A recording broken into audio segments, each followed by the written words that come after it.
नमस्कार टी9 मराठीमध्ये आपल्या सगळ्यांचं स्वागत। मी निखिला आणि महत्त्वाची बातमी, महादेव मुंडे हत्या प्रकरणामध्ये एसआयटी स्थापन करण्याचे आदेश आज मुख्यमंत्र्यांनी दिले आहेत। ज्ञानेश्वरी मुंडेंनी मुख्यमंत्री देवेंद्र फडणवीस यांची आज भेट घेतली। त्यानंतर एसआयटी स्थापन करण्याचे आदेश मुख्यमंत्र्यांनी दिले आहेत। आरोपींना सोडणार नाही असं आश्वासन फडणवीसांनी दिल्याचं ज्ञानेश्वरी मुंडे यांनी म्हटलंय। महादेव मुंडे हत्या प्रकरणात मुख्यमंत्री फडणवीसांनी डीजीपींना एसआयटी स्थापन करण्याचे आदेश दिले आहेत। महादेव मुंडे हत्या प्रकरणी ज्ञानेश्वरी मुंडेंनी मुख्यमंत्री फडणवीसांची भेट घेतली आहे। यावेळी सुरेश धस हे देखील ज्ञानेश्वरी मुंडे यांच्यासोबत उपस्थित होते। यावेळी ज्ञानेश्वरी मुंडे यांनी महादेव मुंडेंचे काही फोटो मुख्यमंत्री फडणवीसांना दाखवले। महादेव मुंडेंचे फोटो पाहून मुख्यमंत्री फडणवीस भावुक झाल्याचं ज्ञानेश्वरी मुंडे यांनी सांगितलंय।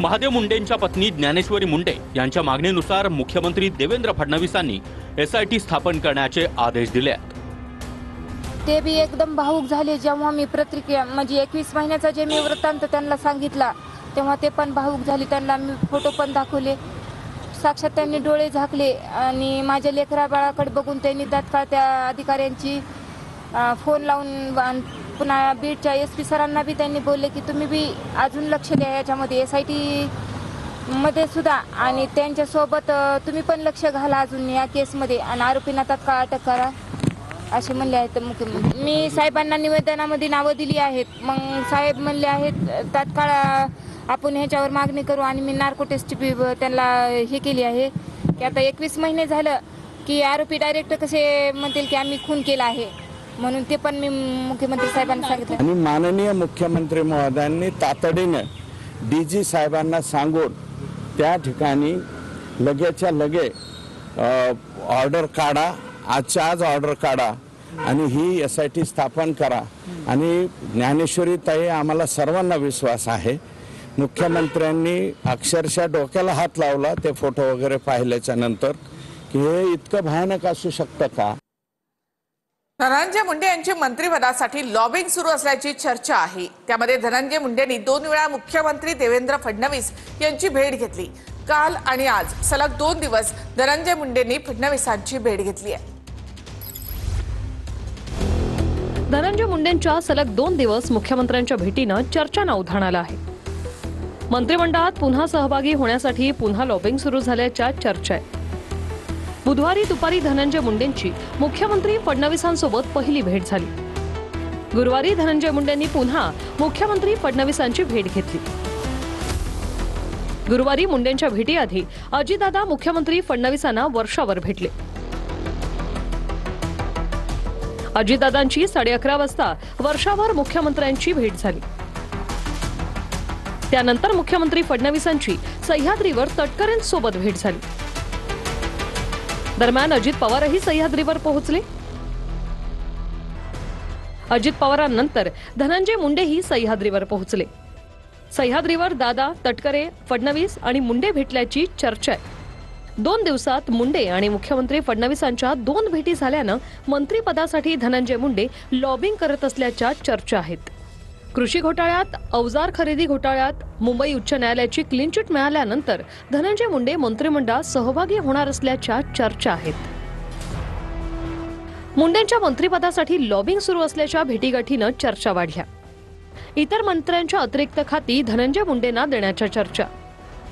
धनंजय मुंडेंनी लॉबिंग सुरू केली असली तरी विरोधकांचा मुंडेंना मंत्रिपद देण्याला कडाडून विरोध आहे। मला असं काही वाटत नाही, त्यांचा तो आटोकाट प्रयत्न चालू असेल, परंतु यांना घेतलं तर सरकारच्या वरती सुद्धा काही प्रश्न त्या ठिकाणी निर्माण होणार आहेत। तर माणिकराव कोकाटे यांचं कृषी खातं हे दत्तात्रय भरणे यांच्याकडे जाण्याची शक्यता आहे। भरणे यांच्याकडचं क्रीडा खातं हे कोकाटे यांना मिळण्याची शक्यता आहे। सूत्रांकडून ही माहिती मिळते। कोकाटे यांचा खातेबदल होणार आणि त्यांचा राजीनामा घेतला जाणार नाही अशी ही माहिती सूत्रांकडून मिळत आहे। माणिकराव कोकाटेंचं कृषी खातं जाणार असून मंत्रिपद राहणार असल्याची सूत्रांची माहिती आहे। कृषी मंत्री माणिकराव कोकाटेंचं खातेबदल करण्याचा मुख्यमंत्र्यांनी निर्णय घेतल्याची सूत्रांची माहिती आहे। कोकाटेंना दत्तात्रय भरणे किंवा मकरंद पाटलांकडील खातं मिळण्याची शक्यता असल्याची सूत्रांनी माहिती दिली आहे। सभागृहात मोबाईलवर पत्ते खेळणं कृषी मंत्री माणिकराव कोकाटेंना भोवण्याची शक्यता आहे. पत्ते खेळतानाचा व्हिडिओ व्हायरल झाल्यानंतर त्यांच्या राजीनाम्यासाठी विरोधी पक्षांनी आक्रमक भूमिका घेतली. मात्र महायुती सरकारनं माणिकराव कोकाटे यांचा राजीनामा घेण्याऐवजी त्यांचं खातं बदलण्याचा निर्णय घेतला असल्याची माहिती सूत्रांनी दिली आहे. मोबाईलवर पत्ते खेळण्याचा व्हिडिओ आणि सरकारला भिकारी म्हणण्यासंदर्भातील वक्तव्यावर मुख्यमंत्र्यांनी कोकाटे यांच्यावर तीव्र नाराजी व्यक्त केली होती. आता महायुती सरकारनं कोकाटेंचा थेट राजीनामा घेण्याऐवजी त्यांचं खातं बदलण्याचा मधला मार्ग स्वीकारल्याचं बोललं जात आहे. खातं माणिकराव कोकाटेंना कधी दिलंच तर रमी एक अधिकृत साहसी खेळाचा दर्जा रमीला सरकारने द्यावा अशा प्रकारची मागणी आम्ही करू. उपमुख्यमंत्री एकनाथ शिंदे यांनी दिल्ली दौऱ्यामध्ये रात्री बड्या नेत्यांची भेट घेतली अशी माहिती सूत्रांकडून मिळत आहे. उपमुख्यमंत्री शिंदे सध्या दिल्लीच्या दौऱ्यावर आहेत. त्यांनी पक्षामधल्या खासदारांची बैठक सुद्धा घेतली आहे. उपमुख्यमंत्री एकनाथ शिंदे यांच्या दिल्ली दौऱ्याने सस्पेन्स वाढवलाय. दुसरीकडे मुख्यमंत्री फडणवीसांनी बुधवारी राज्यपालांची भेट घेतली आहे. वादग्रस्त मंत्र्यांच्या राजीनाम्याची मागणी करत विरोधक राज्यपालांना भेटले होते. त्या पार्श्वभूमीवर फडणवीसांनी राज्यपालांची भेट घेतल्याची चर्चा आहे. बुधवारी एकनाथ शिंदे हे सायंकाळच्या सुमारास दिल्लीत दाखल झाले. शिंदेंच्या दौऱ्यातील घडामोडींनी अनेक चर्चांना उधाण आले. बुधवारी दिल्ली दौऱ्यात शिंदेंनी बुधवारी रात्री भाजपच्या एका बड्या नेत्याची भेट घेतल्याची सूत्रांची माहिती आहे. शिंदेंनी भाजपच्या या बड्या नेत्याची भेट कोणत्या मुद्द्यावर घेतली हे अद्याप स्पष्ट झालं नाही. वेगवेगळ्या प्रकरणात अडकलेल्या शिंदेंच्या शिवसेनेच्या मंत्र्यांसंदर्भात चर्चा झाल्याची सूत्रांची माहिती आहे. आज उपमुख्यमंत्री एकनाथ शिंदेंनी दिल्ली श्रीकांत शिंदेंच्या निवासस्थानी खासदारांची बैठक घेतली. या बैठकीत नरेश मस्के, संदीपान भुमरे, प्रतापराव जाधव, धैर्यशील माने, मिलिंद देवरा आणि रवींद्र वायकर उपस्थित होते. एकनाथ शिंदे बहुतेक प्रेसिडेंट ट्रम्पला सल्ला द्यायला आलेले आहेत टेरिफ संदर्भात. एकनाथ शिंदे बहुतेक प्रेसिडेंट ट्रम्पला सल्ला द्यायला आलेले आहेत टेरिफ संदर्भात. काही दिवसांपूर्वी मुख्यमंत्री फडणवीस हे 2 दिवसांच्या दिल्ली दौऱ्यावर होते. या दौऱ्यात त्यांनी गृहमंत्री आणि भाजपचे ज्येष्ठ नेते अमित शहांची भेट घेतली होती. या भेटीत आगामी स्थानिक स्वराज्य संस्थांच्या निवडणुका आणि राज्यातील राजकीय स्थितीबाबत चर्चा झाली असल्याचं म्हटलं जात आहे. खासदारांची देखील मी जेव्हा अधिवेशन असतं तेव्हा येतो, इथे दिल्लीमध्ये बैठक घेतो आणि NDA आणि आमचं जे काही नातं आहे त्या खऱ्या अर्थाने या अधिवेशनामध्ये देखील आमचे लोक भारताची बाजू घेऊन, देशाची बाजू घेऊन, भारतीय लष्कराची बाजू घेऊन NDAची एक घटक पक्ष म्हणून जी मजबूतीने बाजू लावून धरतात ते देखील दृश्य आपण पाहत आहे. त्याबद्दल देखील चर्चा झाली. त्याचबरोबर या ठिकाणी जे महाराष्ट्राचे जे प्रश्न आहेत केंद्र सरकारशी निगडीत त्यावरही चर्चा झाली. मालेगाव बॉम्बस्फोट प्रकरणामध्ये साध्वी प्रज्ञा सिंह, कर्नल पुरोहित यांच्यासह 7 आरोपींची निर्दोष मुक्तता करण्यात आली आहे. पुराव्यांच्या अभावी मालेगाव स्फोटातील सर्व आरोपी निर्दोष सुटले आहेत. मालेगावमध्ये 2008 मध्ये झालेल्या बॉम्बस्फोट खटल्यामध्ये NIA विशेष न्यायालयानं आज हा निकाल दिला. तब्बल 17 वर्षांनंतर या प्रकरणाचा निकाल लागलाय. साध्वी प्रज्ञा, कर्नल पुरोहितांसह मालेगाव स्फोटातील 7 आरोपी निर्दोष मुक्त. पुराव्यांअभावी सर्व 7 आरोपींची निर्दोष मुक्तता. स्फोटासाठी वापरण्यात आलेली बाईक साध्वी प्रज्ञा सिंह यांची असल्याचा पुरावा नाही. बाईकवर ब्लास्ट झाला हे सिद्ध झालं नाही. फक्त ती गाडी वापरली गेली म्हणून साध्वीचं नाव तिथे घेण्यात आलं. पण या केसमध्ये ती गाडी साध्वीची होती हे प्रॉसिक्युशन प्रूव्ह करू शकलं नाही. मालेगाव बॉम्बस्फोटात साध्वी प्रज्ञा सिंह निर्दोष मुक्त. RDX कर्नल पुरोहित यांनी आणल्याचा पुरावा नाही. कर्नल पुरोहित यांनी बॉम्ब बनवल्याचा पुरावा नाही. पुरोहितांनी संस्थेची रक्कम स्फोटासाठी वापरल्याचा पुरावा नाही. अभिनव भारतचा निधी बॉम्बस्फोटासाठी वापरल्याचा पुरावा नाही. कर्नल पुरोहितने ऑन ड्युटी असताना RDX मिळवलं. त्यानंतर RDX ट्रान्सपोर्टेशन कसं झालं याच्यावर प्रॉसिक्युशन एजन्सी प्रकाश टाकू शकलेली नाहीये. मोबाईलमध्ये कोणतेही पुरावे सापडले नाही. बोटांचे ठसेही कुठे सापडले नाही. आरोपींनी बैठका केल्या याचा पुरावा नाही. आरोपींच्या विरोधातील बहुतांश आरोप चुकीचे. फक्त संशयाच्या आधारावर आरोपींना शिक्षा होऊ शकत नाही. भगवा आतंकवाद आणि हिंदू आतंकवाद म्हणून संपूर्ण हिंदू समाजाला आतंकवादी दाखवण्याचा प्रयत्न या देशामध्ये त्यांनी केला. त्याबद्दल काँग्रेसने जाहीरपणे माफी मागितली पाहिजे. अल्पसंख्याकांचं लांगुल चालन करण्याकरता हिंदू आतंकवाद आहे, भगवा आतंकवाद आहे, अशा प्रकारचा जो प्रचार आणि प्रसार केला होता तो आज किती खोटा होता हे उघड झालेलं आहे.